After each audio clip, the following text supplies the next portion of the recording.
What's up? Welcome back. We're back on week 6, the end of week 6. Going straight into it, neuroplasticity rules. Week 5 to 8, identity is embedding. Your brain starts expecting to follow the rule. It becomes the default response, not a conscious fight. This goes back to, how we think and how our brain adapts to certain environments. Looking back at the overall grand scheme of things, end of week 5 we were doing well. We done very well. No breaking of the rules. It's starting to feel normal. And coming to last week, because it is the start of Tuesday and I'm recording this. Last week we did not break our rules either. It started feeling more and more normal for me to follow my rules. So what I'm gonna do in this video is go over all my issues within November. So beginning with the first one, and this was key, was unless it's an accumulation day, wait for a high time frame matching pair, if applicable, larger than 90 or micro. So on accumulation days where we're just consolidating, we're going to see a lot of moves ups and downs, and we're going to want to prioritize the higher probable moves. That's how it works. The more higher probable, the more likely the price will run, Onto the second one, before going on to the second one, how we're gonna make sure that happens again. The issue here was that I entered off of something lower time frame when indeed after waiting for the lower time frame to kind of rebalance itself out, higher time frame was applicable, and then the trade moved, but it stopped me out first. So unless it's a higher time frame on an accumulation day, if it's lower time frame, wait for the higher time frame to show itself clear. Onto the second one, mandatory to go over all previous cracking correlations. So there was a time where I was going over only the current cycle, and this was causing me many losses, unnecessary losses. So with that being said, because I was going over and not going over all these previous cracking correlations, it caused me to miss a trade or caused me to get stopped out early, because there would be an active weekly cracking correlation or daily cracking correlation. So how do we fix that? It's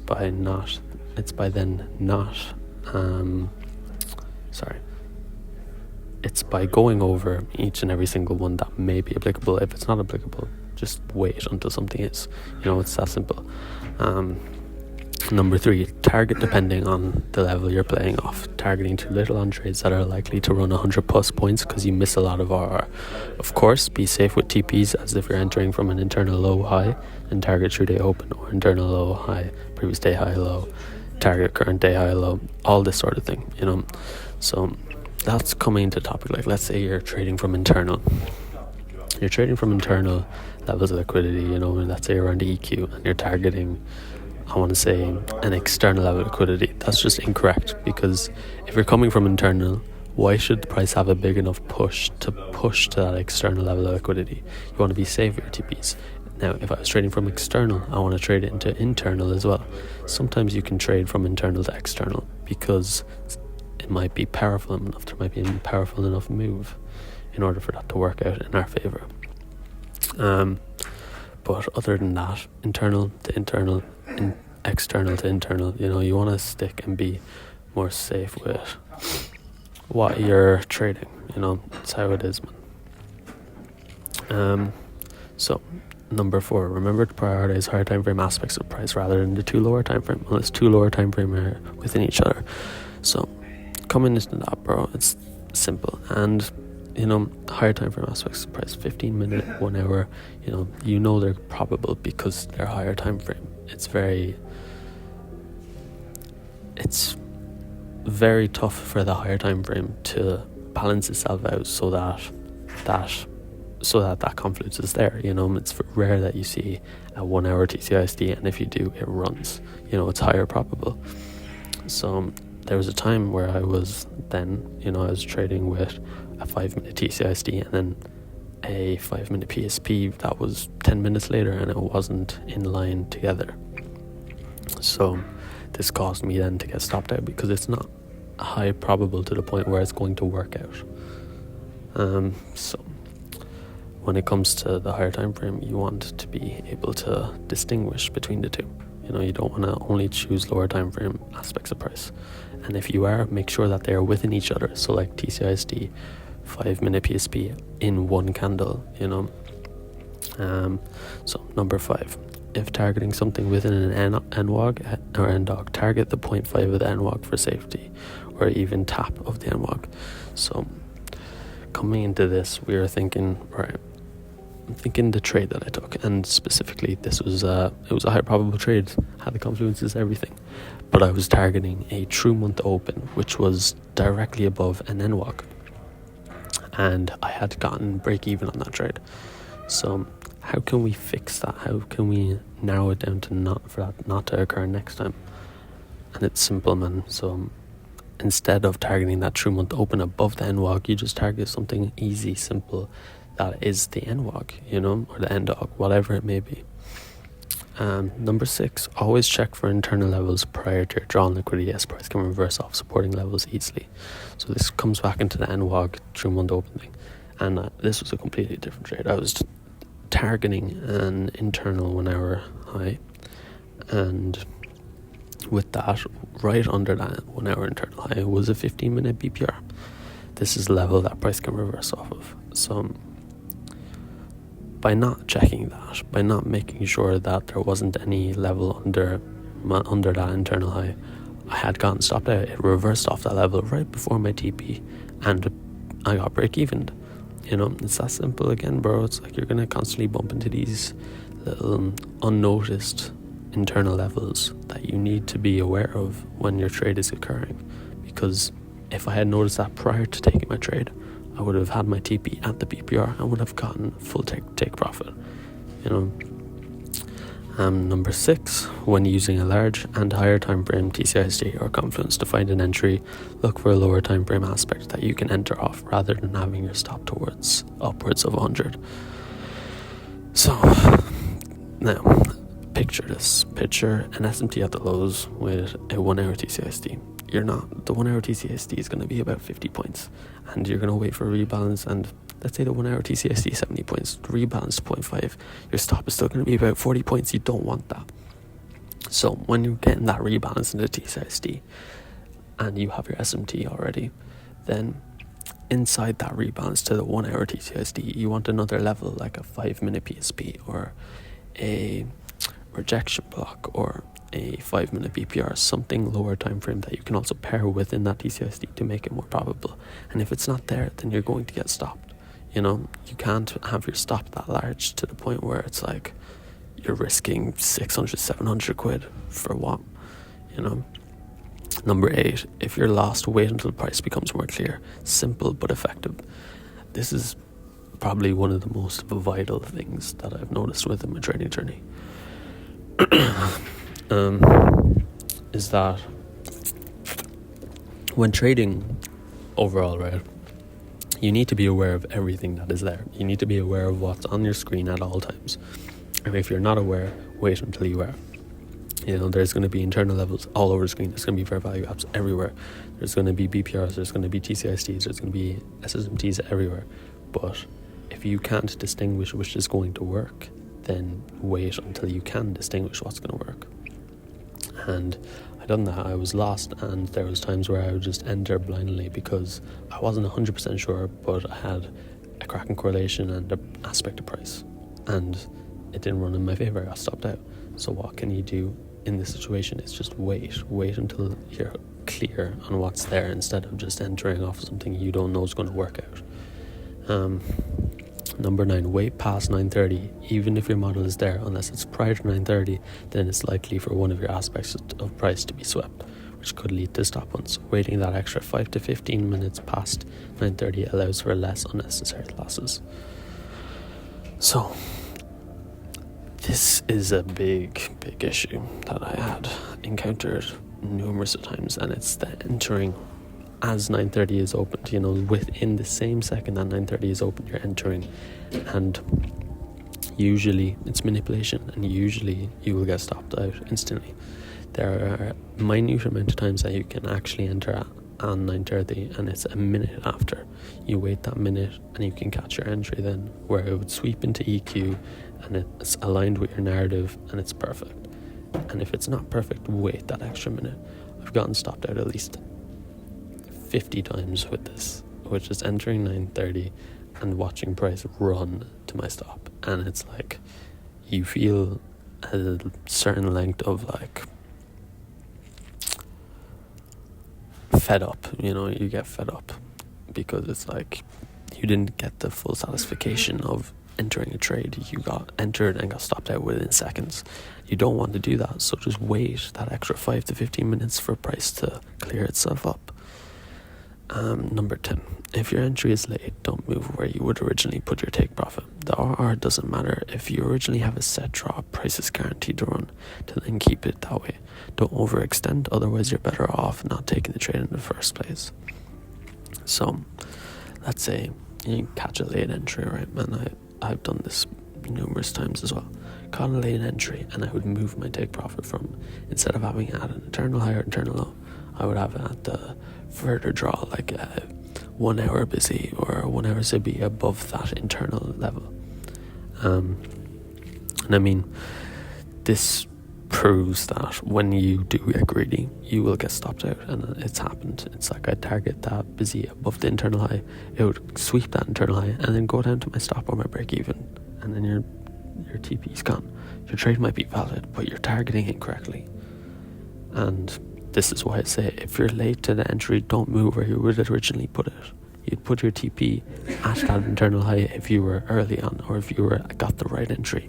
So stick to that, even if it's a matter of 1-to-1 RR,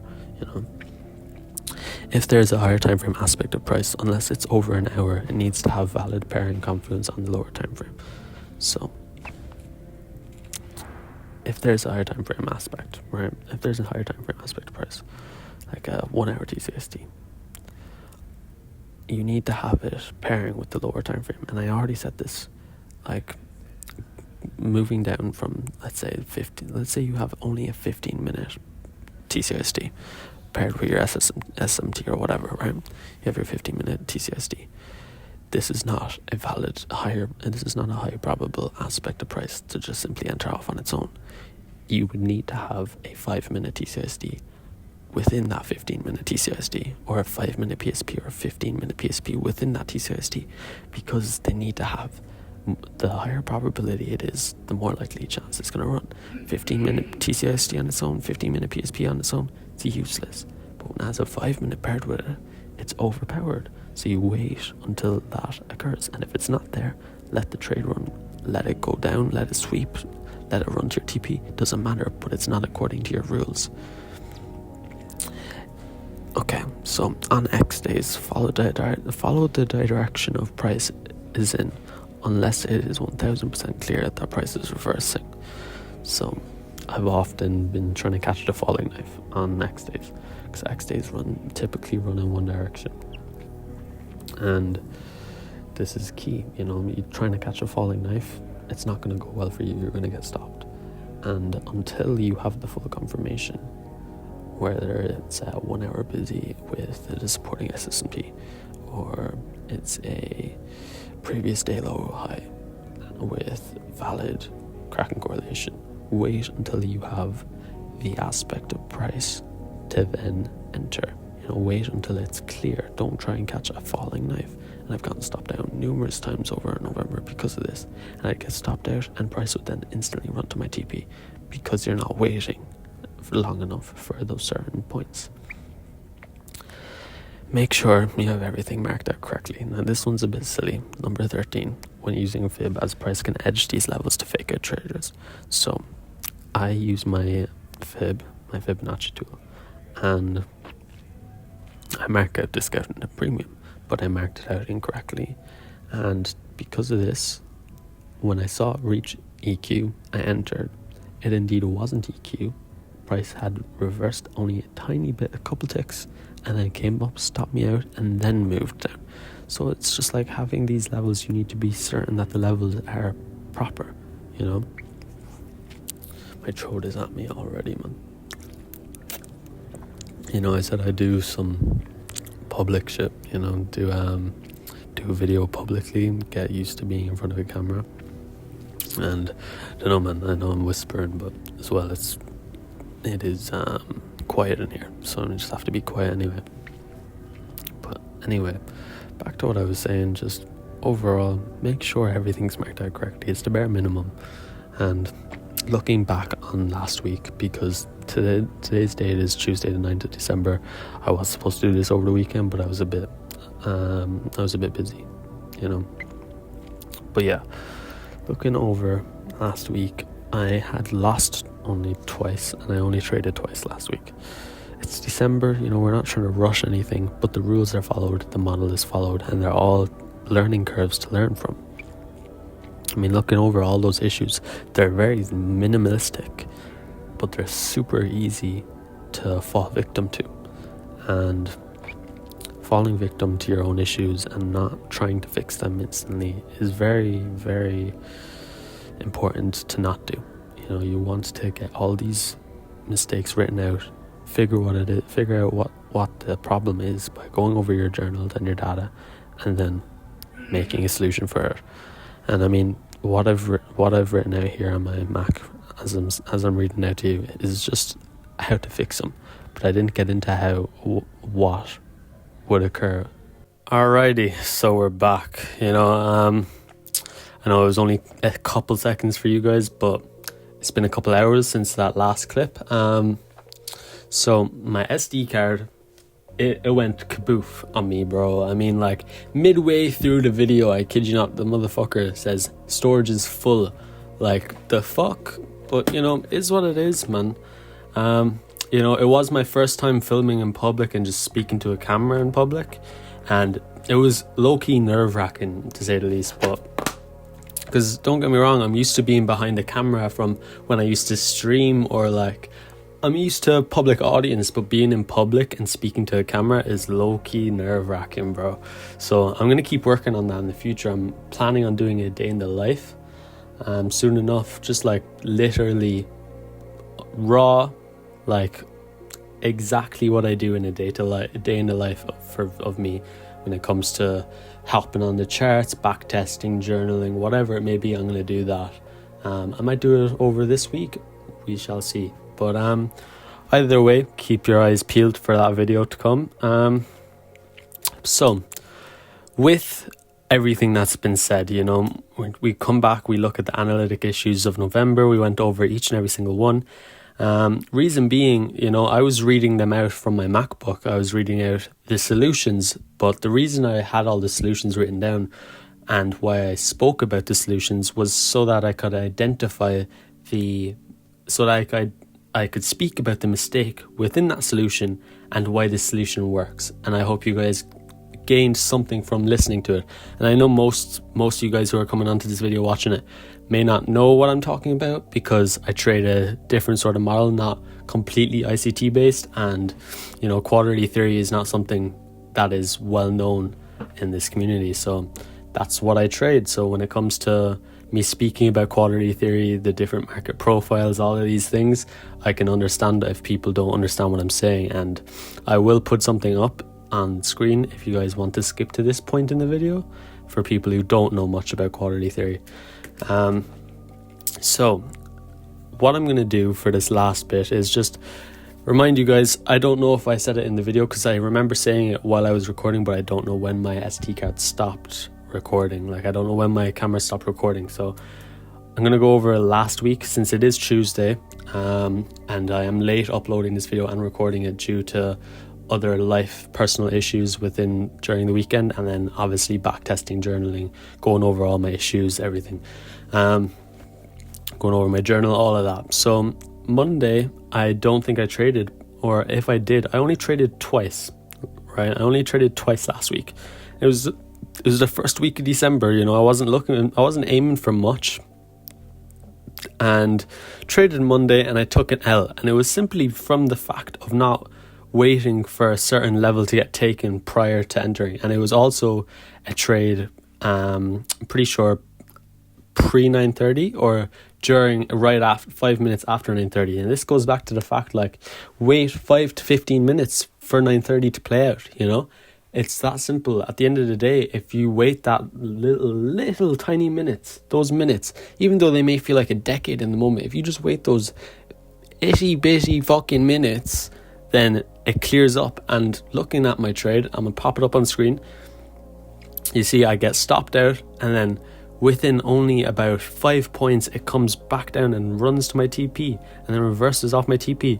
Now for the second trade of the week, which was on Thursday, as you can see, you're seeing a constant inflow of just me not trading because I know my model isn't there. And every time I've lost it, my model is there, it's just waiting for a certain level to get taken. This execution specifically, I'll throw it up on screen. I thought 0.5 had been hit, but I had the fib incorrectly marked out. So when it came to hitting EQ of the range, I'm looking at it now, the displacement leg, the bearish leg down. When it came to hitting EQ of that, we had not hit it correctly. I didn't have my fib marked out. It had edged EQ, and I entered off the edge of it thinking, okay, this is pretty perfect. And then it came up, stopped me out, and by a singular tick then ran to my TP. So like the issues that we described earlier earlier on in the video, it's like they're simple issues and minute mistakes that, like I said in the last video, if it's an issue, solve the problem then and there. And I have been, but it's always necessary at the end of every 2 weeks or month to go over all your trades, all your journal, and analyze every single issue there is and make a solution for every single one. Whether you've already implemented that solution already or you've overcome that mistake, make sure it's there. And I mean, that's something that's huge for me. I think if I didn't do that, most of these issues, they probably would have been jumped over, and putting them down on paper or writing them down in a Notion or whatever it may be in your notes app, and really taking in all these issues, because our brains can't all, unless you have a photogenic or photographic memory and you're just able to think, okay, I made that mistake already, that's alright. Unless you can actually do that, then if you write it down, everyone's brain is different, but unless you have a photographic memory, then taking in stuff all together, you're taking trades every day. So when it comes to then actually taking in the information of every single mistake you made that day, and then taking that in and then coming on to the next day and then taking another mistake, taking that in, it's going to pile up and then you're going to forget about most of them. So that's why it's important to write them down, each and every single one.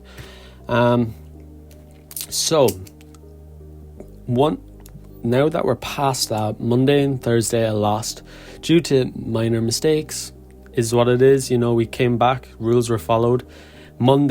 This Monday, only yesterday, what was it? Monday the 8th of December, I took an L, and it wasn't due to the fact of my analysis being incorrect. My trade did run a small bit. It ran about 75% of the way to my TP. The reason that my trade did not hit, although it was according to my rules, my model and my risk, was because we had an opposing play going against it. And typically in this scenario, it was another mistake that I had to learn from. Like I said in my analytic issues in November that I went over at the start of the video, all of these mistakes were little minor, and it was like the opposing normally doesn't have enough power for me to trade with, but can still have enough power to stop me out. So in cases like this, so I'll put this trade up on screen, cases where it comes up and then it comes back down, right as it's about to come back down, I knew exactly what was opposing, so I should close at that point.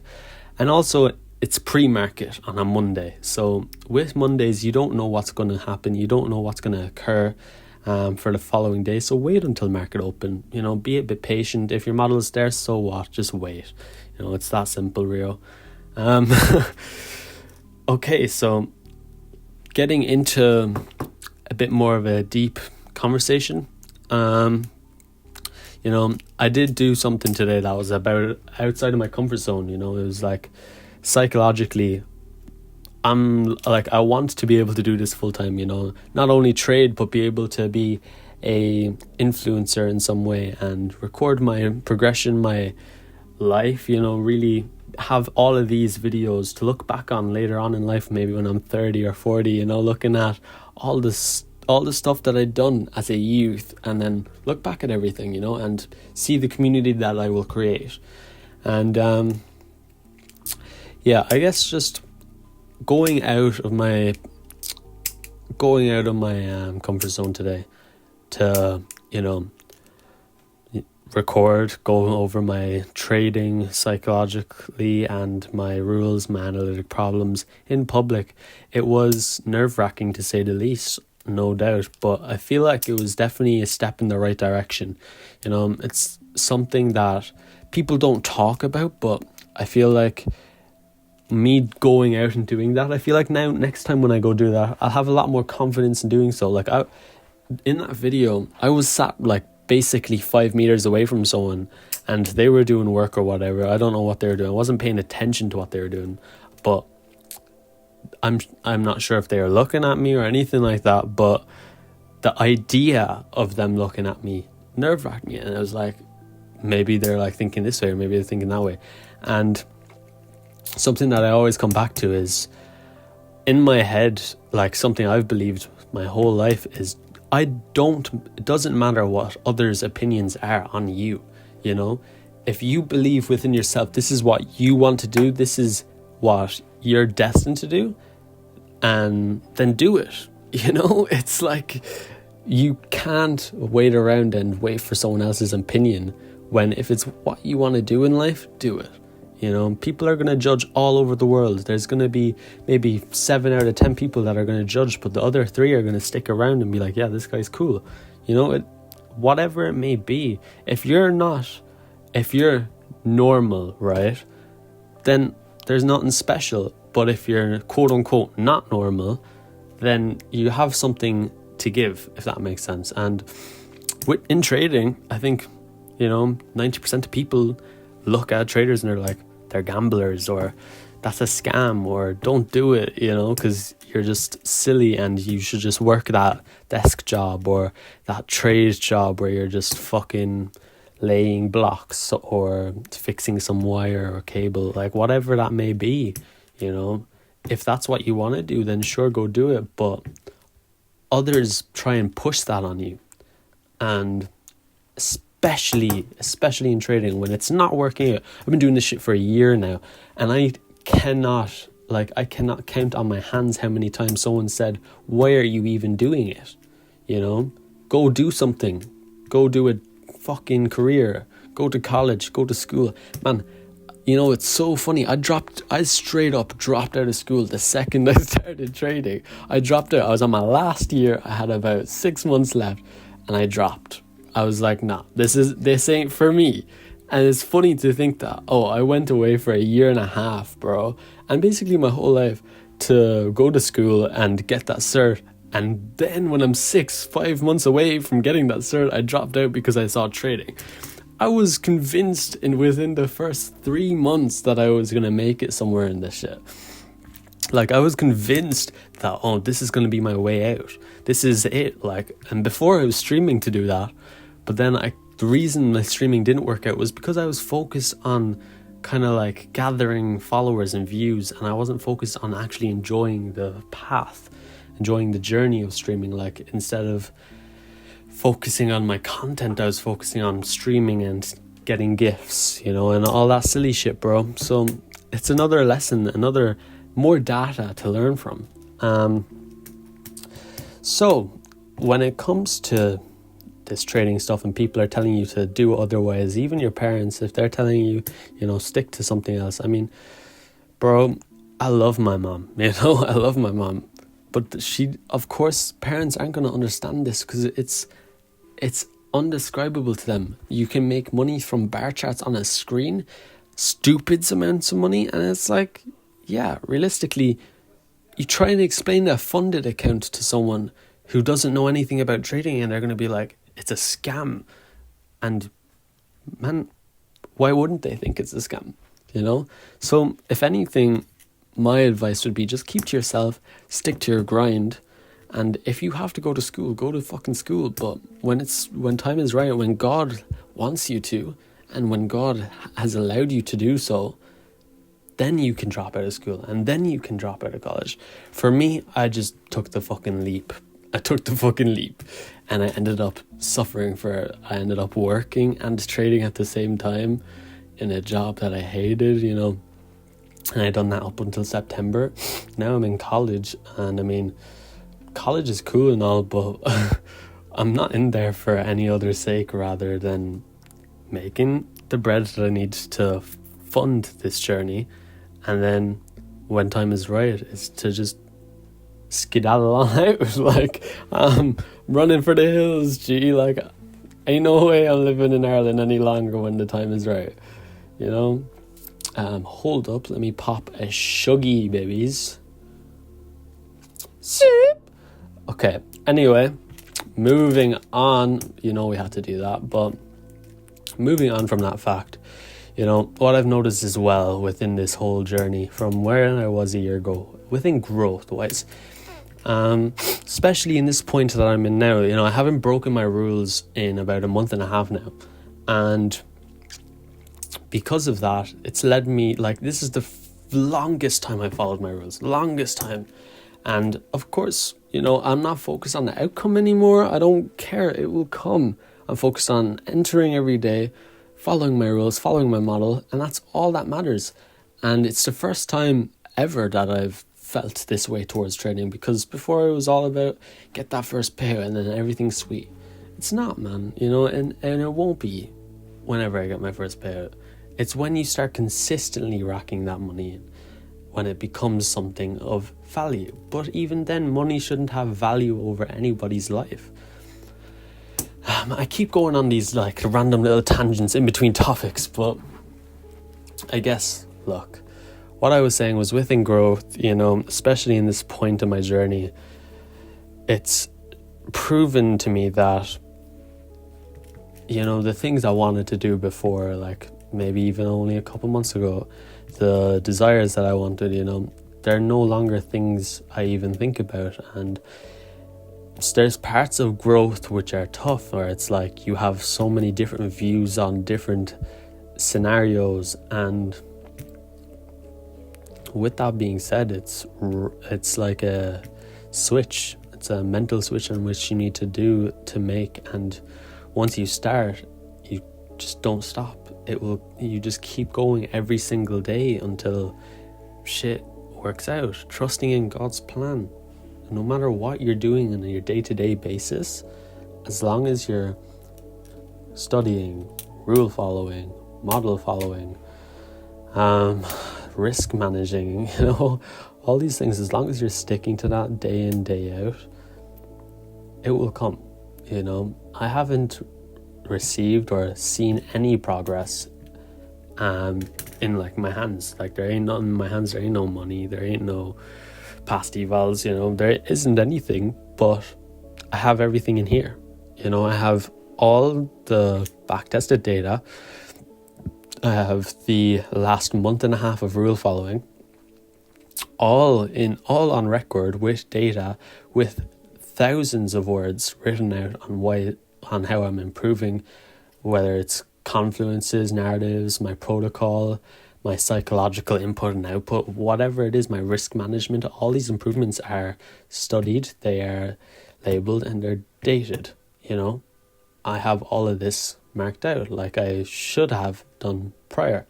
But we're not going to dwell on the past. We're not going to dwell on the fact that I didn't do this sooner. I just know that as long as I keep up this repeated pattern of taking a trade, stepping away, following my model, following my rules, following my risk parameters, then it will come. And whether it comes this month or whether it comes next month or whether it comes the month after that, I know as long as I'm consistently sticking to this plan, this model, this risk management, then in no time, and I mean maybe within a year, I might be in the places that I wished to be in and I prayed to be in before. And that is up to God at that point, because as long as you're putting in that work, as long as you're consistently, actively doing the things you need to be doing, then it's up to God on whether it comes or not. And it will. God loves us dearly. It's not a factor of when or why aren't I deserving of this. It's not that you're not deserving of it. It's that you need to grow into the person to be deserving of it. And that's the person that I'm currently becoming. I'm becoming the person that is able to handle this amount of money, is able to handle the blessings that he has for me, And without God, without working hard on yourself, and without your belief system within yourself, making this shit happen is borderline impossible. I truly believe if you don't have God in your life, if you don't actively seek the improvement you need, and if you don't have that self-belief within yourself, the self-desire to go out and do something that is out of the ordinary to normal people, then it's unreachable, So you need to put yourself in scenarios where, back to where I was, you need to put yourself in scenarios where you're uncomfortable, put yourself out there. People may look at you, people may laugh at you, or people may come up and ask you, what are you doing? What is it that you're doing with the camera? What is it that you're doing on your laptop? All these different things. What do you do for a living? These are all things that will come into factor later on in time. And as long as you're working towards it, then it will come. Just keep working as hard as you possibly can towards your goals, and it will be yours. Every single fucking influencer person who's done trading, every single profitable trader, there's one thing that they all have in common. And I mean, there's a couple of things that they all have in common. But the one main thing that popped out to me is that they all put in their hardest effort into making this shit happen. They tried their best and it happened. And they continued consistently, even in the times that they did not want to do it. And if you're not doing it, even on the times that you're not wanting to do it, then why do you think you're going to get something from staying comfortable? You're going to keep going on this ongoing cycle where it's like, okay, I'm doing good this week, but I'm not doing good this week, so I guess I just wait until next week. Or, I didn't do good this month. Maybe if I just keep going and next month it'll be better. That's not how it works. Figure out what the fucking problem is and fix it. Understand what it is. Put in the hours of work that you need to put in and it will be yours. God has that for you. But until you do that, the growth won't come. I mean, I don't know how else to put it. And I'm saying this not to you guys, but to myself too, because I was in a point only a couple months back where it was like, okay, let's dilly-dally with my fucking life. Let's not try and retire my mom. Let's not try and do anything. Let's just take that trade, sit back, fucking relax. Like, the fuck do you mean, G? Sit back and relax? You don't have the infinite time on this world. You don't know if you're going to be alive tomorrow. So why not work on something as hard as you fucking can until you make it your reality? And if you're dead tomorrow, then at least well, I guess you don't know. At least people know that you were working to your best capabilities to reach that fucking goal. Okay, I think I'm done. I think that's me done for my rant for today. But I'm going to catch you boys next week, of course. This week has gone good. Today, we took our first stub in the six-day losing streak. I've lost 6 times in a row. This is the first stub in the last 6 days. Which I don't care, the losing streak, I don't look at losing streaks as losing streaks. I look at them as just another day, more data to collect, and looking at it that way has allowed me to grow within. So keep that in mind, because truthfully, if you're constantly taking back-to-back losses, just look to see what the problem is, identify it, get a solution for it, and move from it. Show that improvement within yourself, because trust me, you'll be so proud of where you've come and what you've done from that point. So anyway, much love to you guys. I appreciate you guys for watching, and I will catch you boys in the next one. The day in the life will be coming soon, so keep your eyes peeled, and I will catch you guys next week for the end of week 7. Yeah, the end of week 7. Oh my god. Nearly 2 months, gang. Alright, in a bit.